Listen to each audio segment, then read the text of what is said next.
Graça e paz, meus irmãos. Eu sou a pastora Rene Berto, sou a esposa do pastor Agelamberto.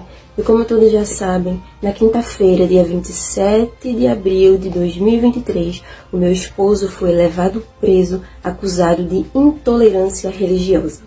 Bom, antes de a gente entrar nesse assunto religioso, eu preciso contar para você como foi todo o ocorrido nesse dia. Eu e meu esposo, na noite anterior, estávamos dormindo na sala. E por volta das 6h, 6h20 da manhã, eu acordo com meu esposo me chamando, dizendo que escutou um barulho. Daqui a pouco o interfone toca, ele atende, a princípio ninguém se identifica, ele pergunta quem é, a pessoa apenas pede para que ele vá até o portão e abra o portão. Eu não sei você, mas aqui na nossa casa, eu e meu esposo só abrimos o portão ou quando nós conhecemos a pessoa ou quando a pessoa se identifica. Enfim, não houve identificação a princípio. Meu esposo, depois de um longo período insistindo para saber quem era que estava do outro lado do portão, me informaram que era a polícia. Me informaram que era a polícia. Ele disse que iria abrir o portão, mas logo após ele colocar o interfone no gancho novamente, nós escutamos um estrondo muito alto. Era o portão da nossa casa sendo arrombado. E logo em seguida, meu esposo começa a gritar dentro da nossa casa, dizendo que iria abrir a grade, que iria abrir o portão. Mas logo em seguida, nós já escutamos outro estrondo, que era o arrombamento da nossa grade, da grade da nossa casa. Nós ficamos muito assustados, corremos para o nosso quarto, deixamos a porta aberta, mas corremos para o nosso quarto e ficamos pensando, meu Deus, será que é a polícia realmente? Porque não sei se você sabe, o meu esposo recebe ameaça de morte por causa da pregação do Evangelho. Tiveram pessoas que mandaram mensagem para ele dizendo, eu vou matar você, eu vou matar sua filha, era bom que a sua casa pegasse fogo com você, com a sua esposa e com a sua filha dentro. Veja só, como as pessoas tolerantes ao Evangelho são. Mas enfim, voltando.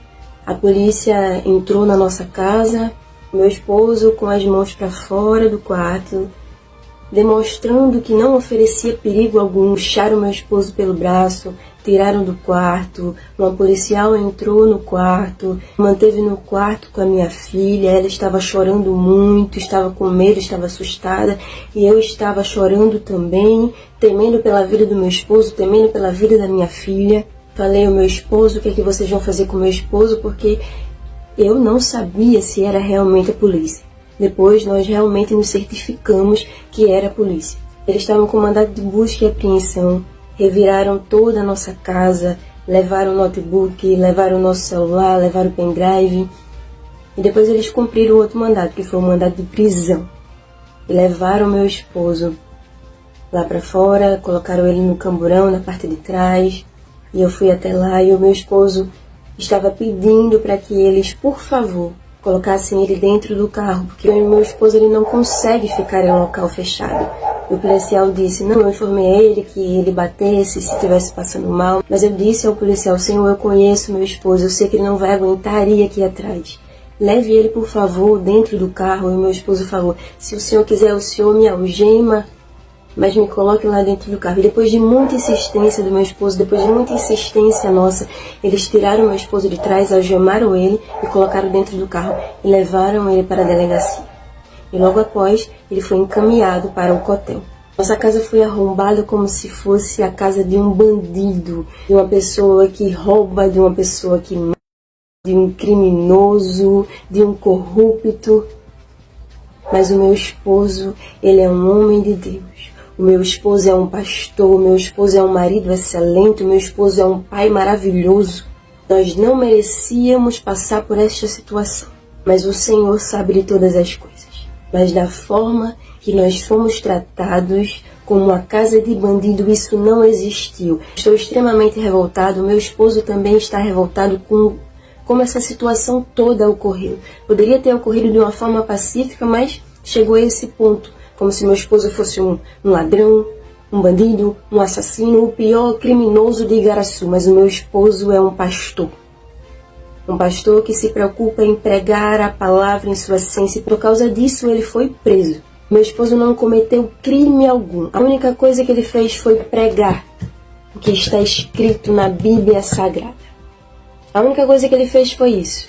Se a Bíblia fala, meus irmãos, que idolatria é pecado, que feitiçaria é pecado, que homossexualismo é pecado, eu e você e o pastor como cristão devemos pregar o que a Bíblia diz em sua essência. Não devemos temer as retaliações, os ataques do inferno, porque eu creio que isso tudo que aconteceu foi uma movimentação satânica sim, mas maior é quem está conosco. Ele é o general de guerra que está pelejando pela vida do meu esposo, porque ele não está sozinho, ele tem o Senhor dos Exércitos ao lado dele, ele tem a minha filha, nós estamos orando por ele tem uma família que intercede por ele tem uma igreja que clama por ele. Ele não está só, ele não está abandonado, ele está lá. Mas ele está lá não é porque Satanás quis, não, ele está lá porque Deus permitiu que ele estivesse. Satanás pode pensar que está triunfando, Satanás pode até sorrir, mas isso tudo foi o propósito de Deus para a vida do meu esposo. E esse cenário foi Deus que montou para o nome dele ser glorificado. Ontem eu estive com meu esposo, eu abracei ele, conversei com ele está bem, graças a Deus. Está revoltado com tudo isso que aconteceu e quem não está? Quem é cristão de verdade está revoltadíssimo com tudo que aconteceu. Aí eu pergunto, qual foi o crime que o meu esposo cometeu? Ele expôs que feitiçaria é pecado e isso é ser intolerante. Agora, quem foi ofendido com isso, processou ele, e aí, isso não é intolerância religiosa, não?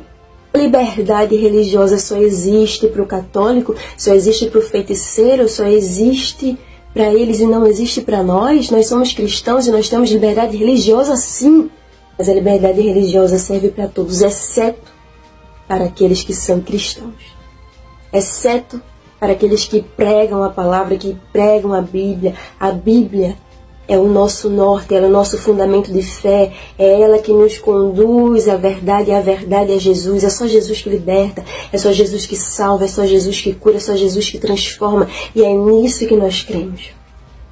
Nós denunciamos o que a Bíblia diz que é pecado. Você crendo ou não, aceitando Jesus ou não, a verdade é essa. Nós apenas mostramos o que a palavra de Deus diz acerca de todas essas coisas. O meu esposo é um homem inocente. O meu esposo não cometeu crime algum. Se for crime pregar a Bíblia no Brasil, ainda não sabemos. E ainda se fosse, nós não deixaríamos de pregar a palavra de Deus, porque ela é poder. Pastores hoje em dia têm medo de pregar o que a Bíblia realmente diz. Por quê? Ou porque vai pagar multa ou porque vai ser preso. Mas o meu esposo está preso hoje por causa da pregação do Evangelho. Isso é um cenário da glória de Deus sendo manifestada. Isso é o cenário da glória de Deus sendo manifestada. E eu conclamo você neste momento a acordar, a despertar para a realidade que está nos cercando, para a realidade que está cercando a igreja neste momento. Hoje é o meu esposo que está preso por causa da palavra. E amanhã, quem é que vai ser?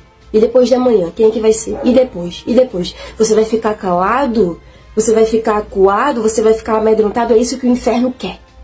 Mas nós não vamos recuar, nós não vamos nos amedrontar, nós vamos avançar debaixo do sangue de Jesus, porque nada para a igreja do Senhor.